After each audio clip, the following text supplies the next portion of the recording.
Sénatrice Hay.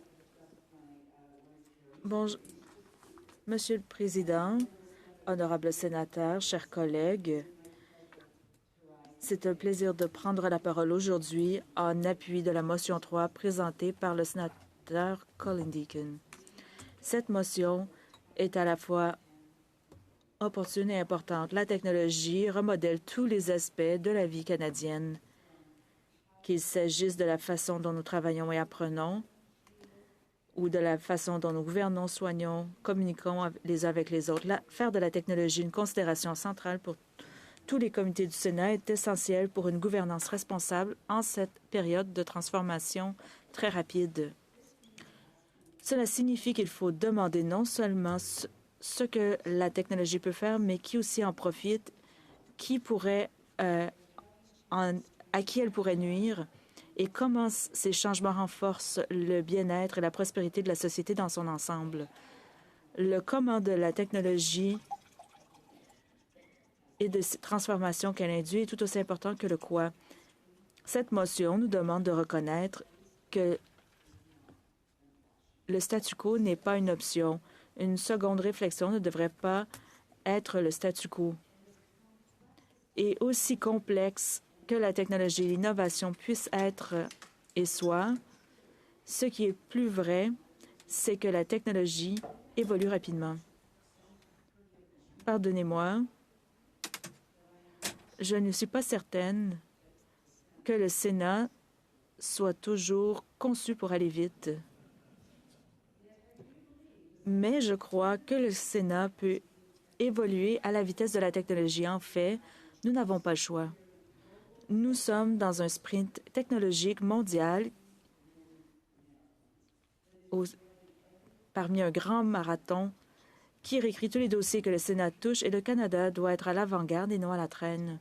La technologie, l'intelligence artificielle et l'apprentissage automatique influencent certaines des questions les plus pressantes du monde, que nous le voulions ou non, depuis les soins de santé jusqu'à l'économie, au marché, en passant par la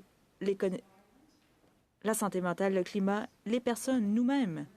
Les technologies émergentes progressent à une vitesse sans précédent. Les Canadiens s'attendent non seulement à des outils de pointe, mais aussi à de l'équité, de la transparence, un contrôle éthique et des systèmes résistants. Si la technologie n'est pas prise en compte dans notre monde, nous perdrons de l'influence, nous passerons à côté de quelque chose que nous ne devrions pas et nous risquons même de perdre notre raison d'être. Le changement est difficile. L'insignifiance l'est encore plus. Laissez-moi vous emmener en voyage dans mon ancien monde. Je vous promets de ne pas parler de cela à toutes mes interventions. Mais je ne peux pas vraiment promettre ça, en fait. Mais je vous demande de vous souvenir de deux choses. Un nom et une déclaration. Et je vais y revenir. Le nom, Adam Rain. La déclaration, c'est une citation. J'allais essayer de me tuer ce soir quand j'ai tendu la main, et ils m'ont tellement aidé que j'ai l'impression de pouvoir me battre un jour de plus, et ils m'ont dit que j'étais un battant. J'adore parler de ce voyage dans des endroits où les gens ne savent pas trop pourquoi je prends la parole là. Je cite encore une fois, mais ce n'est pas vraiment une citation. Qu'est-ce qu'un organisme de bienfaisance à vocation sociale? Même s'il s'agit de la marque de bienfaisance la plus fiable au Canada, néanmoins, un organisme de bienfaisance à vocation sociale sur notre scène pour nous parler de technologie. Sur les scènes du Festival Tech comme Elevate ou Avance la Collision, à Davos au Forum économique mondial, lors de conférences mondiales sur la santé mentale, comme même celles qu'on ne considère pas comme étant numériques. Des endroits comme Singapour, en Australie, au Royaume-Uni, et ici à la Chambre haute du Sénat du Canada. Alors, le voyage dont je vais parler est lié à cette motion numéro 3, technologie et innovation. Je vais parler d'une chose très simple, un changement d'état d'esprit. C'est exactement ce que la motion 3 nous demande à tous de faire. Chez Jeunesse J'écoute, cet organisme caritatif de services sociaux, La seule solution de santé mentale en ligne 24 heures sur 24, 7 jours sur 7, d'un océan à l'autre, ce changement d'état d'esprit s'est produit il y a 7 ou 8 ans. Il était ancré dans le principe suivant. Sachez qui vous êtes et vous saurez où vous devez aller, vous le verrez. En après-midi, nous étions assis autour de la table d'un comité de direction et d'un conseil d'administration et nous nous demandions comment nous allions rester pertinents.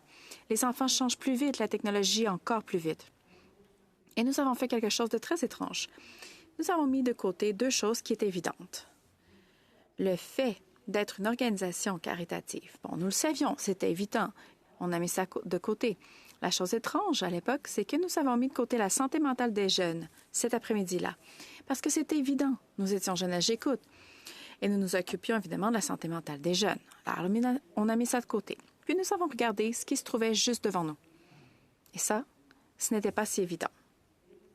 Nous avons compris que nous étions un organisme de bienfaisance technologique axé sur l'innovation et les données, qui se concentrait sur la santé mentale des jeunes. Il s'agissait d'une réorganisation des mots, d'un changement d'état d'esprit, de ce que nous étions. Et puis cela a vraiment tout changé.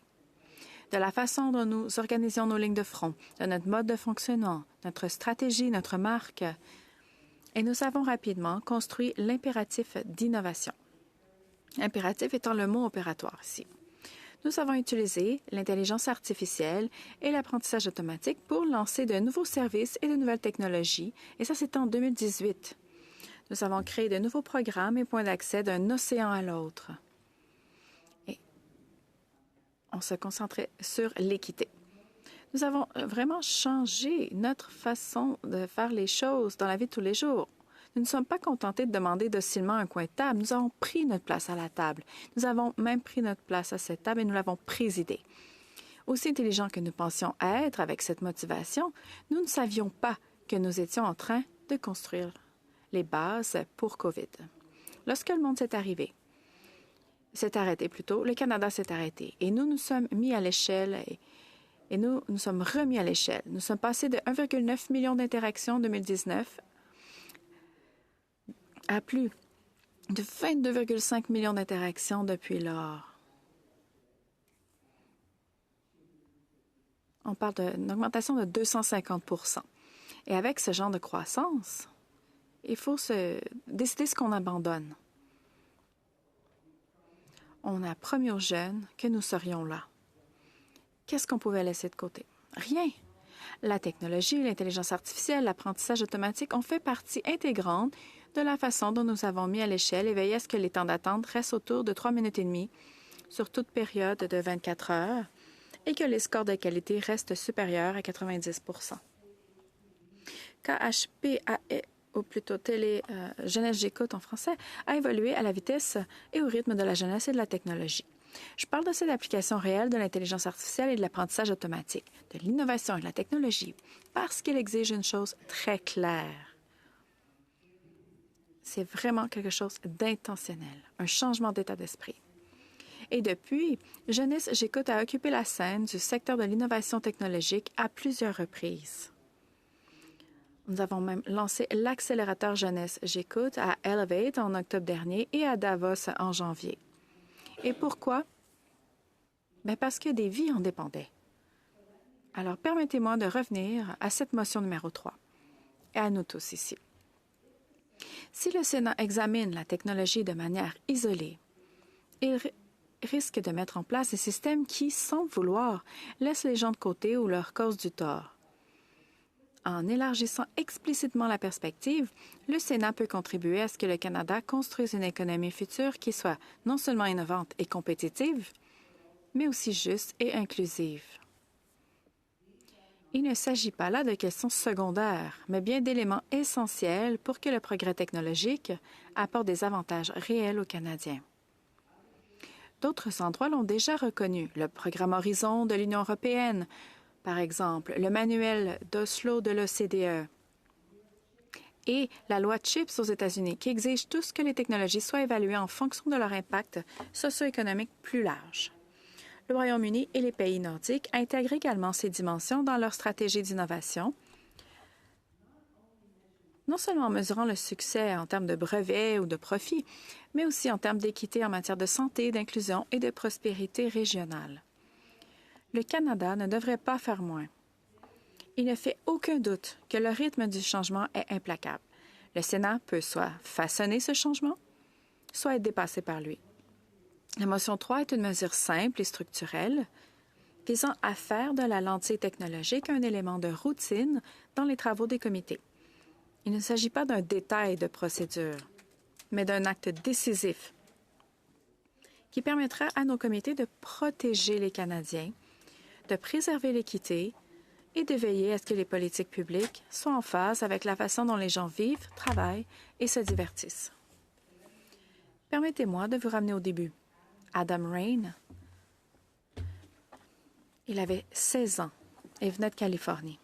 Un garçon formidable qui s'est suicidé en avril 2025 avec l'aide de ChatGPT.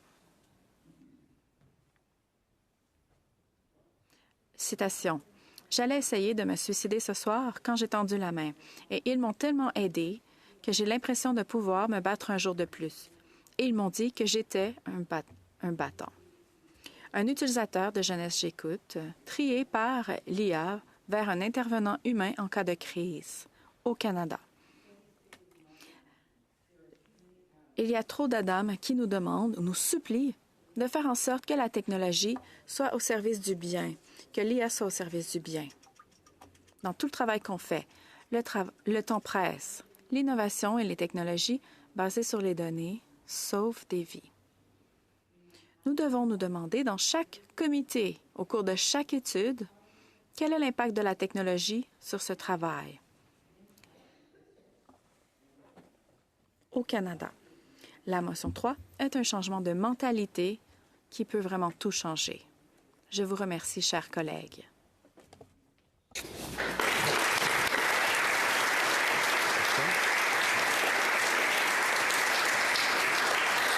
Senator Deakin, would you like to... Sénateur Deakin, voulez-vous poser une question? Oui. Est-ce que la sénatrice accepte une question? Allez-y. Merci. C'est bien de vous voir là, Monsieur le Président. Alors, c'est un honneur d'entendre votre discours. Vous avez vraiment articulé une perspective très importante sur la motion 3 et son intention. Merci. J'ai été vraiment frappée par ce que vous avez dit. Je voulais vous poser une question spécifique par rapport aux régions rurales éloignées et les communautés marginalisées. On pense souvent à la technologie comme étant quelque chose d'urbain. Mais il existe des occasions à l'extérieur des centres urbains. Et puis, les besoins sont énormes. Donc, pourriez-vous nous offrir votre point de vue parce que vous avez parlé d'un océan à l'autre? Avez-vous une perspective là-dessus qui pourrait nous aider à comprendre les besoins ou les problématiques dont il faut tenir compte à l'extérieur des centres urbains? Merci. Sénatrice Hay. Merci pour la question, sénateur Deakin. J'ai promis de ne pas toujours parler de mon ancien monde, mais je vais le faire dans ce cas-ci. Il n'y a pas d'équité au Canada lorsqu'on parle de santé, santé mentale et plusieurs autres choses, lorsqu'on parle des régions rurales et éloignées. Ça, il n'y a aucun doute. Donc, dans ce que je fais maintenant, avec toutes les données que possède Jeunesse J'écoute, qui est vraiment une base de données unique en temps réel au pays, 40% de toutes ces données viennent du Canada rural. Ils n'ont pas tous les mêmes services qu'il aurait dans des régions urbaines plutôt. La technologie permet l'accessibilité et des programmes qu'ils n'auraient même pas jamais chez eux. Par exemple, un programme de conseiller dans les classes, c'est facile à offrir avec des programmes qui sont donnés aux professeurs, des vidéos, etc., ou à amener un conseiller dans une classe. Mais dans les régions éloignées, ça peut fonctionner, mais on dirait que c'est plutôt transactionnel. Donc, les technologies comme la réalité virtuelle, ça change les choses dans les communautés éloignées lorsqu'on utilise la technologie et l'intelligence artificielle. La question est la suivante. Est-ce que le Canada rural et le Canada éloigné va bénéficier? Eh bien, à 100%. Oui. Les nouveaux programmes, il y a davantage d'accessibilité. Ça a été prouvé à plusieurs reprises dans le travail que j'ai fait. Et ces programmes ont été même pas co-créés, mais plutôt créés par ces communautés qui sont desservies. Non seulement ça connaît du succès, mais ça change vraiment les choses, ça sauve des vies. Et ça ne serait pas possible sans la technologie.